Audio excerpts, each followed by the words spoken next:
Hello friends, good morning, नमस्ते। केमती अच्छे समस्ते।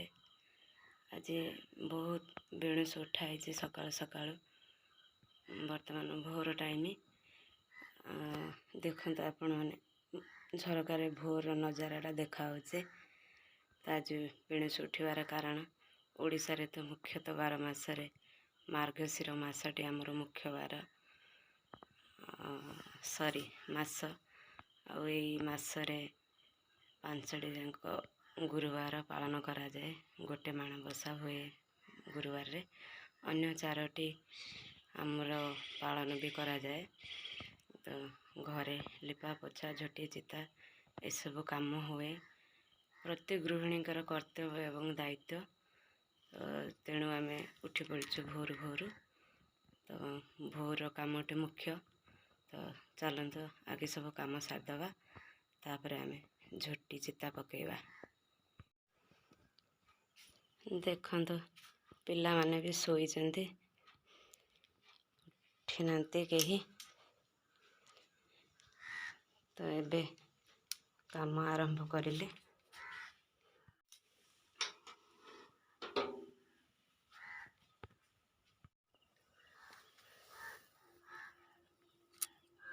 गोबर गोबर को आम तो शुभ मना जाए ओडिशा रे। से गोबर ही पवित्र पानी पड़िबो।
देखो माँ मोर भोर उठी गुरुवार बोलिकी चिता पकाउछंती, तांको काम रे व्यस्त अछंती।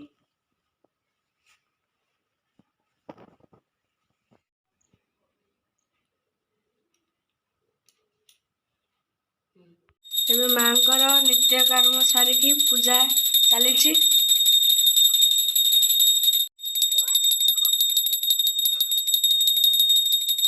एबे मांकर वृंदावती पूजा चलीछि।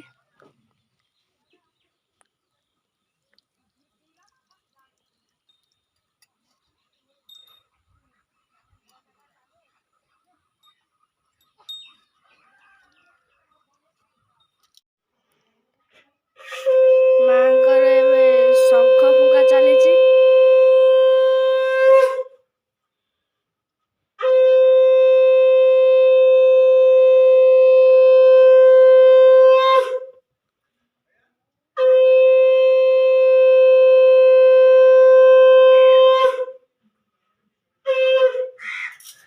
एबे तो ठाकुर पूजा सरी गलानी।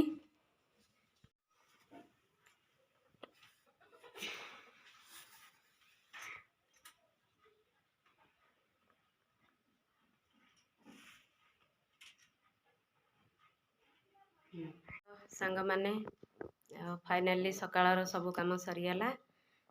नित्य कर्म आज खास करी जेहेतु मार्गशीर मास गुरुवार, गुरुवार झोटी चिता काम सब सरी जाइए। ठाकुर पूजा भी सरी। वर्तमान मु खाइबी।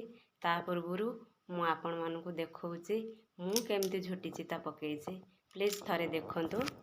वर्तमान सकाळर खरा पड़ी बाहर। तो दुआर मुहर खरा। तो देखंतु ମୁଁ କେମିତି ଚିତା ପକେଇଛି ଝୋଟି। ତ ସାଙ୍ଗମାନେ ପସନ୍ଦ ଆସିଲେ ଗୋଟେ ଲାଇକ୍ ଦିଅନ୍ତୁ, ଆଣ୍ଡ ମୋ ଚ୍ୟାନେଲଟିକୁ ସବସ୍କ୍ରାଇବ୍ କରନ୍ତୁ ଏବଂ ସପୋର୍ଟ ଦିଅନ୍ତୁ। ତ ଆଜିର ଭିଡ଼ିଓଟି ଏତିକି। ନମସ୍କାର।